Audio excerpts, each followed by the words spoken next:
Roof access.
Look alive.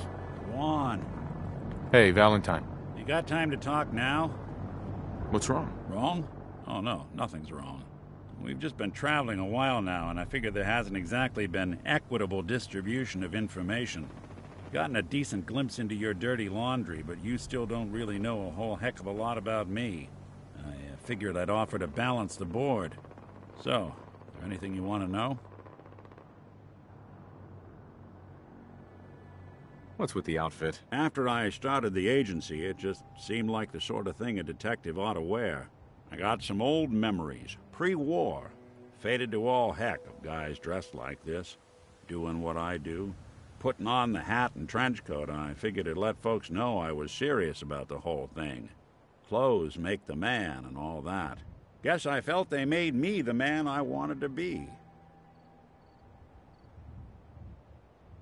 So who are you, Nick? That's a question I've been trying to figure out myself for a long damn time. I know I'm a synth. Authentic Institute handiwork. But I'm still mechanical. Not bioengineered like the fancy synths giving everyone the willies these days. I get tune-ups now instead of checkups. But my memories, my personality, they're all lifted from some cop who volunteered for an experiment back before the war. They scanned his brain and copied it onto the hardware that runs between my ears. Don't know why they chose to make a robot based on some pre-war cop instead of a math genius or a bioengineer. Hey, maybe that's why the Institute tossed me in the garbage instead of turning me into one of their people snatchers. Wait, the original Nick was from my time? Sure was. Which meant when I finally ended up out here, it was quite the rude awakening. I remember waking up one day in a garbage heap, a body in tatters and a head full of memories belonging to a man who'd been dead for 200 years. Suffice to say, it was a confusing couple of weeks.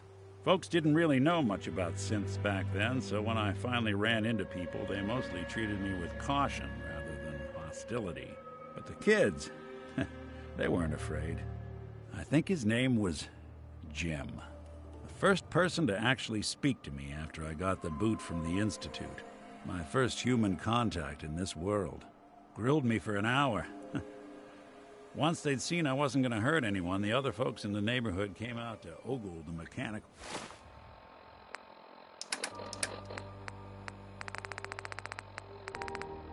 Man.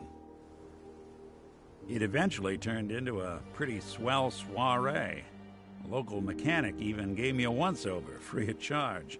Those people, they treated me like a human being. I've been trying to return the favor ever since. It's a surprisingly rare trait out here sometimes. It's something I've noticed you got a fondness for. Part of the reason I've stuck around this long.